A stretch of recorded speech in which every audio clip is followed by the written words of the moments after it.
You know, so much about draft season is wig. What if they do this or what if they do that? Okay. What if I make a show about what ifs? And that's exactly what I did. We'll talk about it today here on Locked On Jaguar.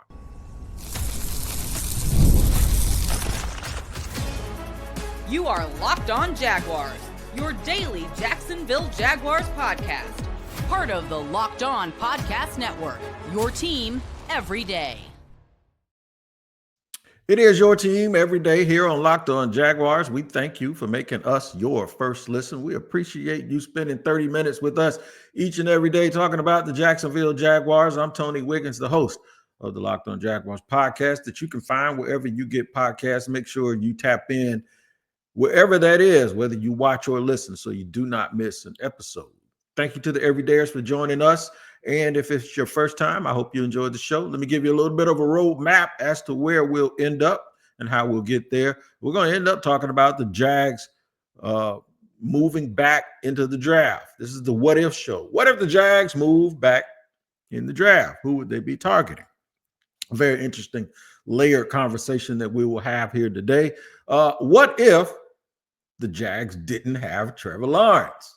Oh boy, this is going to be good because this is all about Shedeur Sanders. Yes, Coach Prime, we are going to talk about your son. Yes, the fact that his name is Sanders is the reason why we're going to have this conversation. We're going to see exactly how polarizing I can make the fans without having a reason to do so. And we'll start the show with what if the Jags take a left tackle, which is something that is possible, whether y'all believe it or not. So let's get into that.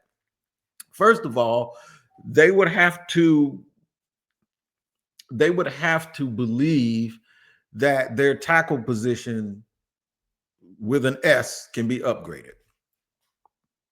They would have to believe that the 4 players that they signed in free agency, while it did give them a boost, was only a step ladder to getting the ultimate boost and topping that thing off with a top 5 pick and adding 5 people, including 3 expected starters, into their lineup. What would have to also happen is they would have to believe that right tackle is going to be a place where they give competition. And that competition will include Anton Harrison, Walker Little, as well as any free agent that they signed that could play right tackle, whether it's the dude from Dallas or whether it's the guy from Philadelphia or whoever, right? And we can name all those names. I'm sitting right here in front of a computer. But the difference is y'all get the point that I'm actually trying to make. The point is this would be about them adding a player that I think that they believe could be a franchise left tackle. This is very, very important. I think when people talk about the offensive line, they just talk about just get me some big people, get me some trenches. And while there's a lot of truth to that, let me explain how this goes. Chuma Edoga is the name that I'm mentioning. He played at Southern Cal. Tony Baselli knows him very well. He has 23. He's played in 48 games. He started 23. Right and left tackle. Okay. Right and left tackle. And I think that that's a very significant thing. Not right and left tackle, right and left guard.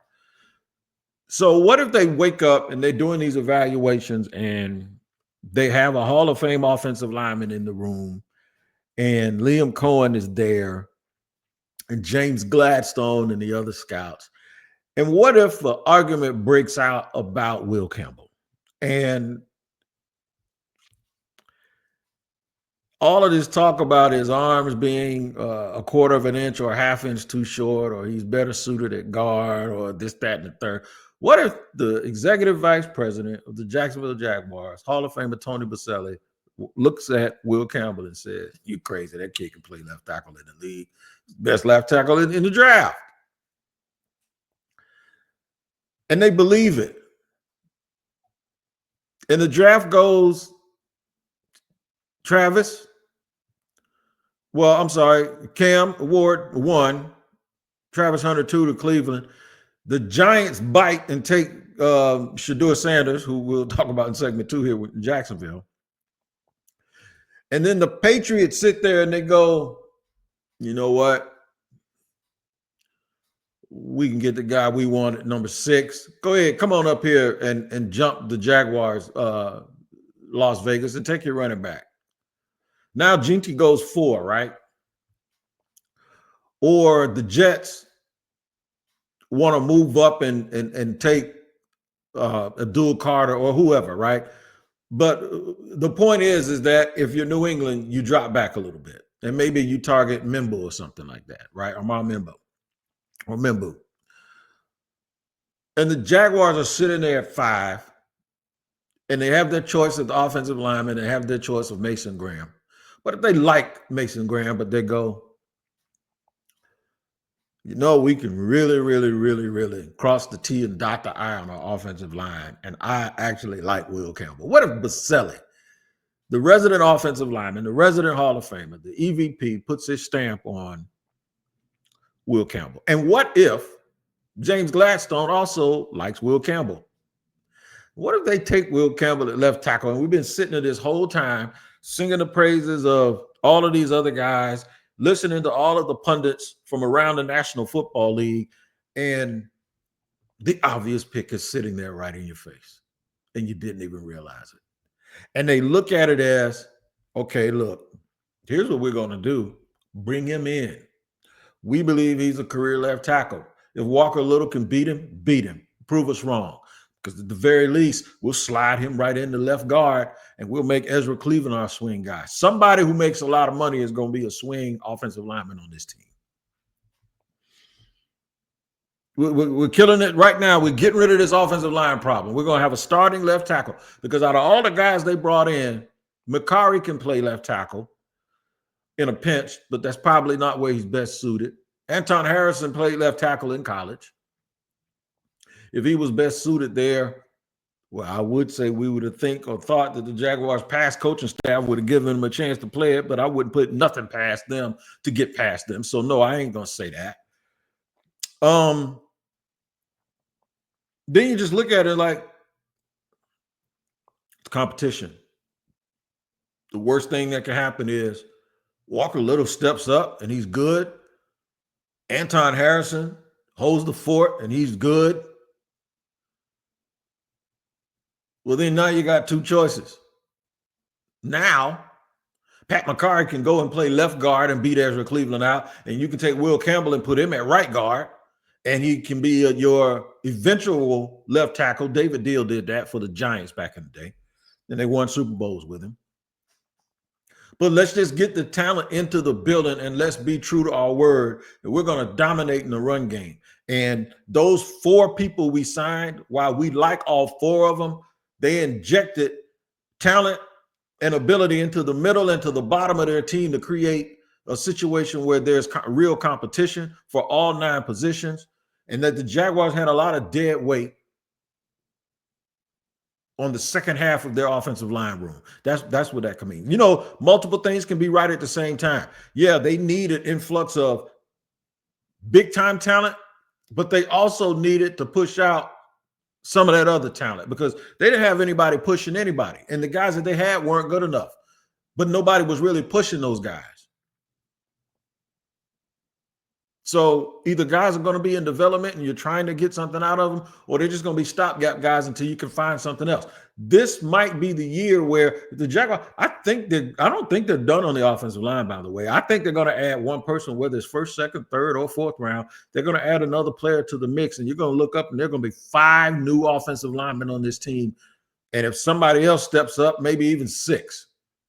That's a lot of turnover for one room, but that shows you just how bad the room was, despite the fact that people told me for years that the Jaguars were fine. Hello. I know you're watching.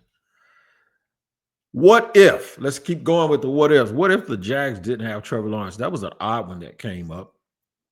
But it came up because we were having a conversation about Shedeur Sanders and fan bases and how they act. We'll talk about that a little bit more here in the second segment on Locked On Jaguars. Today's show is sponsored and brought to you by Upwork. listen, scaling your business requires the right expertise at the right time. With Upwork, you can find specialized freelancers in marketing, development, design, and more, experts ready to help you take your business to the next level. Upwork gives business flexibility by connecting them with top freelance talent across multiple industries, including IT, AI, web development, and marketing.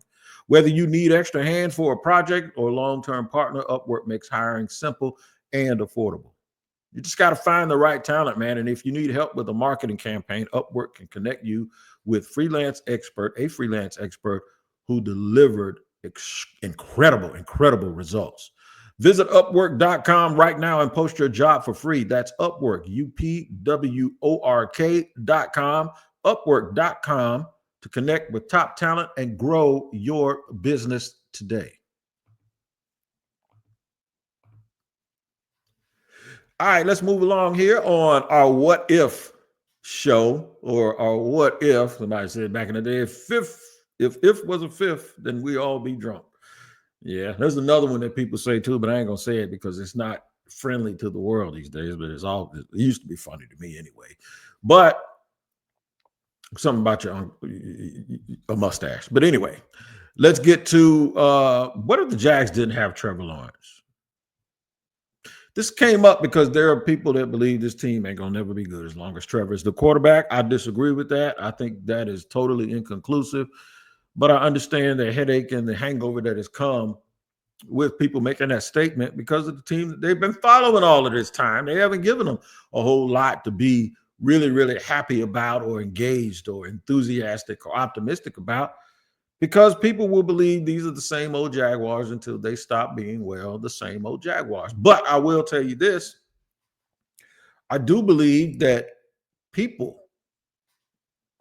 in positions of power and authority can actually elicit change. And I think by having the right leadership, by having the right coaches, they can extract the absolute best out of the players that are on the roster now. Trevor Lawrence is one of them. But for those that want me to entertain this, there you go.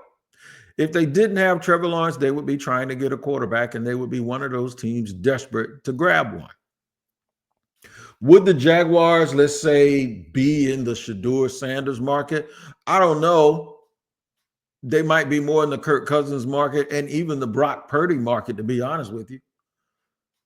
I don't know if they'd be in the Shedeur Sanders market, because I personally don't know if Shedeur Sanders would be in the Jaguars market. You know, there's only so far those little jokes will go. You know what I'm saying? When you tell those little jokes about where you're going and all of this stuff, and people go, you're going to Jacksonville, and it's like, oh, really? Stuff like that doesn't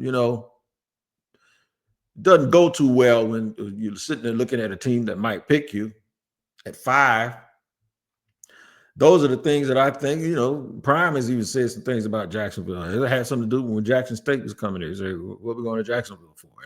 And all of these things. So I really do believe that if that was the case and the Jaguars were sitting there looking at him as a suspect, makes it sound like it's a crime to be the Jaguars quarterback. No, if the Jags were looking at him as a prospect, I do think some of that personality stuff would come up. I do. And there were people that saying, well, would Travis want to come here? He's kind of like Jalen. And first of all, Travis Hunter and Jalen ain't nothing alike. Okay. And that's not to cast aspersions either way on either one of them, but they are nothing alike. Every person that's full of personality doesn't have to be just like somebody because they're full of personality. Travis Hunter and Jalen Ramsey are about as far apart as I can even imagine in so many ways. But we'll save that for another day, or maybe we won't. But I do think Travis is the kind of kid that could play here.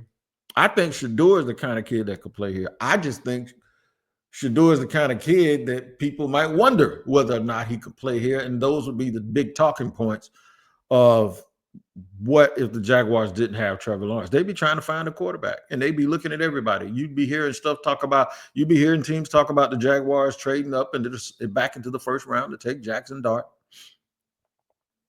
who kind of reminds me of Blaine Gabbert for some reason. I don't know why I'm telling y'all that, but I just thought it was just cool for me to say on the Jaguars podcast that Jackson Dart reminds me of Blaine Gabbert. Just another thing for me to throw out there that just in case he starts getting to the league playing like Blaine Gabbert, y'all can point out to it and say, "Wait, you were right. He looks like Blaine Gabbert." But really, it's if they didn't have a quarterback, and some people say they don't have one now. So let me rephrase that. If they weren't so committed to a quarterback that is very polarizing that some people feel is good and some people don't feel is good, it would be a totally different outlook.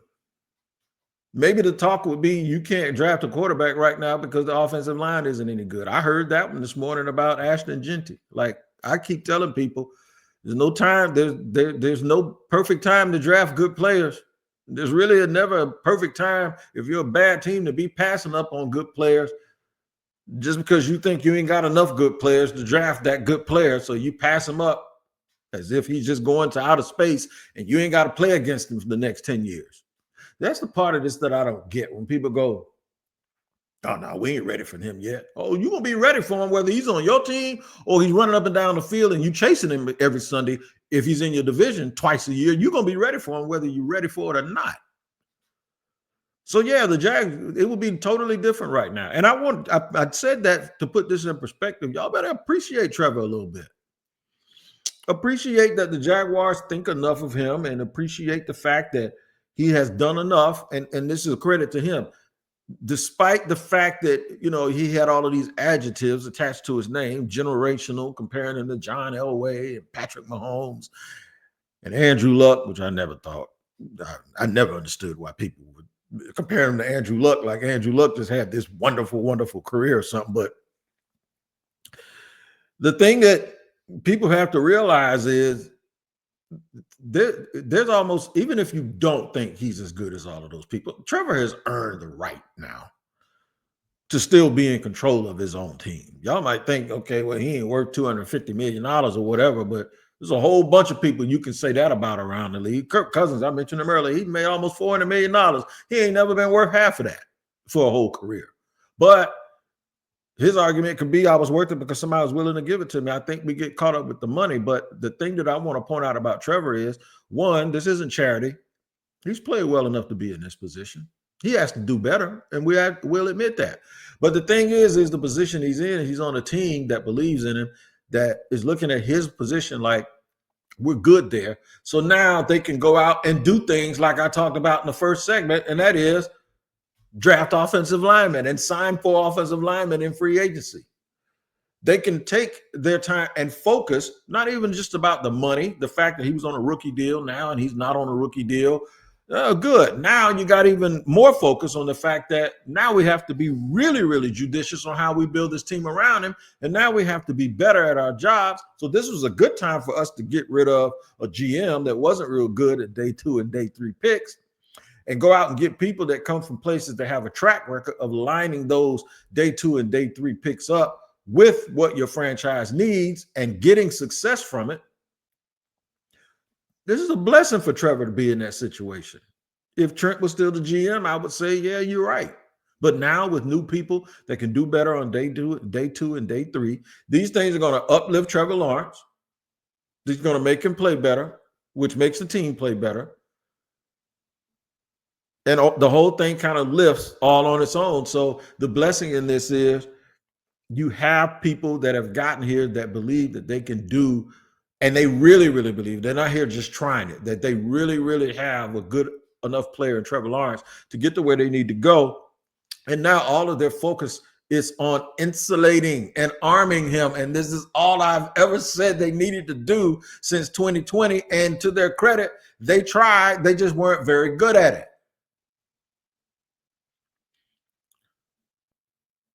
So it's not just that the past regime involving Trent Baalke, it's not that they didn't try. They just weren't very good at it, and they weren't good at communicating the fact that they were trying their best, because they would have to admit that they were failing at some point, and that's just not what they were going to do. It's easy to point the finger at Urban, and it's easy to point the finger at Press Taylor and Mike Caldwell.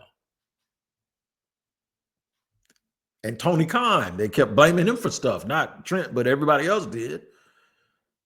Or Trevor.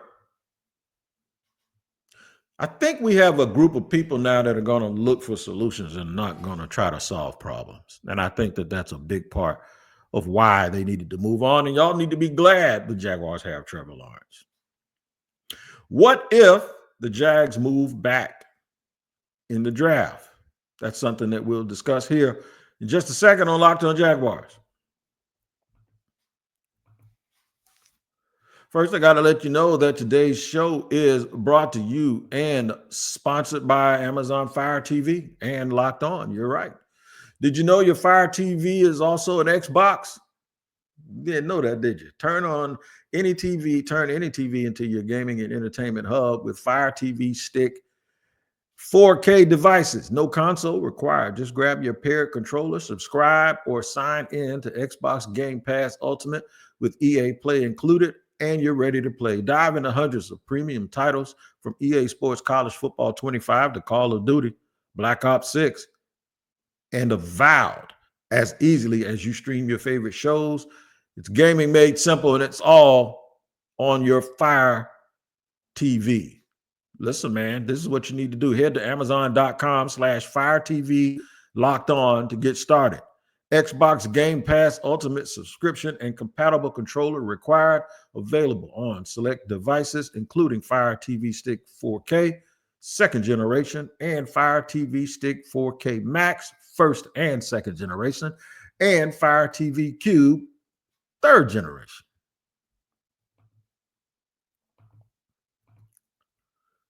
All right, moving along here, third and final segment on a Friday, the last Friday before the draft. The next Friday we get to, you'll know who your first round pick is. That is, if the Jaguars don't move out of the first round and move back. I think they're going to pick somebody. But let's talk about that move back. There's a whole lot of discussion going around about, man, the Jaguars can move back from 5.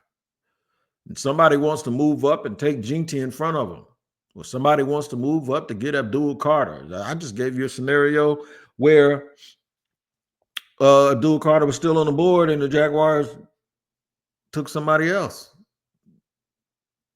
I don't think that's going to happen, but we have to go over all of the possibilities, right? Like if the Jaguars have zoomed in on Will Campbell and said, you know what? That's Matt Light 2.0. He's going to play left tackle for us for 10 years. And we ain't going to have to worry about it. There's a lot of, people just think, oh, you got to draft a Hall of Famer. There's a lot of really, really good football players, man, that ain't in the Hall of Fame. That helped their team win a bunch of championships. Kevin Williams, right tackle at the Dallas Cowboys. You'd have thought, looking at it, that Kevin Williams is going to end up, not Kevin Williams, I think is his name, big offensive lineman that played right tackle. John Madden used to always talk about him. He's not in the Hall of Fame. Go think it. He's not in the Hall of Fame. I don't think his name was Kevin Williams, but y'all get my point. You know what I'm talking about. Big old right tackle for Dallas Cowboys with the beard. I think he used to coach the Bills too. He used to blow all of the water out of his mouth like a whale. And when they were running up and down the field, this is before Larry Allen too. Okay. Dude, I can't remember his first name, but I'm just telling you, there are a lot of really, really good players not in the Hall of Fame. Jim Lachey, great left tackle. People think that you got to draft a surefire Hall of Famer. No, you can draft a really good football player, right? But if they don't and they move back because they feel like, okay, no, let's get more assets, then it would be interesting to me, like if they drop back, who are they targeting? Because that would seem to me like whoever they're going back to get, they know who's going to be there, or they have an idea. And it could also signal that they believe that the sweet spot of this draft is whatever picks they get in a said move back. So if they go back from Chicago, they swap out 10 and they end up getting 43, then they're putting themselves between 36 and 43 to get in that sweet spot. And it also looks like to me that they're going after starters with about the first 4 picks of this draft. That would be their first 2 second rounders. And then at least the first of that third rounder, they're looking for 4 people that they can inject into this team and change the complexion or change what this team needs. So a lot of people are looking at the Jags through, and it's not just the Jags, it's all of the teams that have new coaches. If you go around our Locked On Podcast Network or check out Locked On NFL later, I'll pinpoint where there's some guys that represent teams that have new coaches, and their entire thought process, and sometimes even mine gets into it, that you're adding to the team that you have. And technically they are. The part that we don't understand is, what about the people that they inherited? What do they really like and what do they really don't? And while they're adding to it, they're also changing the identity or the complexion of the team. Whereas I think most people who are doing it from the outside looking in, who cover the team every day, who know the team, the ins and outs of the team way better than the brand new coach does now, the only thing you don't know is where that coach is headed. You don't know what his roadmap is, but you do know this team better than him because he ain't been here long enough. And he ain't even had a full practice with them yet, right? But what you know is you know them from their past life. You know them for what they were. And when you look at what they should be adding to the team, you have a tendency to try to add to what you know them to be, not what that coach thinks they are or what he's trying to turn them into. So even the Jaguars coaches have to kind of draft a player that they want that is based on where they think they're going. Remember the other day, Liam Cohen said, I don't know what it's going to look like. We don't know. After I asked him the question of making this thing his and not to have, people keep referencing the Rams or the Packers or the Dolphins or the Vikings, and those things are fair and I understand, and I even do it. But the thing is what we don't know is, where are they going? Because they don't even know what it's going to look like. They have an idea of where they need to go, but we're adding players to what we remember, but that's not what they're adding players to. They're adding players to where they're trying to go. So it's a very, very different thing to think about. And the Jaguars are in a position where I believe the coaches and the GM and the EVP, they're taking over a roster that's better than a team that should be picking fifth. It's not quite the best roster in the history of the Jaguars organization like somebody thought it was, but they are taking over a team that has some very, very interesting parts. The quarterback I just mentioned that they're committed to, 2 young edge rushers under contract that I'm talking about that are top 10 in the NFL. A good Mike linebacker, off the ball linebacker who's a leader and is a tackling machine. A solid corner, solid at worst when you're talking about Tyson Campbell, and then one of the best nickels in the game in Jordan Lewis, right? You look on the other side of the ball, now that they've added all of those offensive linemen, they've improved, and anybody that thinks they haven't improved the offensive line is crazy. Have they gone over the top with the improvement? No, but I suggested in the first segment, if they get Will Campbell, they could. But still, the point is a quarterback you believe in, a top 7, top 8 wide receiver in the league, that's a pretty good canvas for a new GM to take over. How do you get there quicker? Well, you be in a draft where you're picking 5th and there's only 3 blue chip players, and one of those guys is a quarterback and you don't even need him. So what you do is you move back, get more selections. Now you get to, by default, change the face of that thing at a little bit quicker pace. You got 10 picks this year. You love your day 3 picks. You love your day 2 selections. I don't mean the players that'll be picked. I mean, obviously, I hope you love the players, but I'm talking about where you are selecting. And you have a GM that is used to having success and doesn't look at those picks like throwaways and like you're just going to draft a bunch of backup special teams guys. So, yeah, there's a reason to be optimistic if the Jags move back, because that means it'll let them undergo a facelift. While they're in the gym, they can also get the BBL at the same time. So that's a little bit of a, I wouldn't say a cultural thing, but y'all know what I'm talking about. All right, make sure you tap in to Locked On NFL Draft, because Damian Parsons and Coach Keith Sanchez can tell you more about all of the prospects that'll be picked on day 2 and day 3 than I can. That's right. They know them. You get to know them too and get smarter by listening to Locked On NFL Draft with both of those guys wherever you get your podcast. Thank y'all for spending 30 minutes with me today here on Locked On Jaguars. It is appreciated.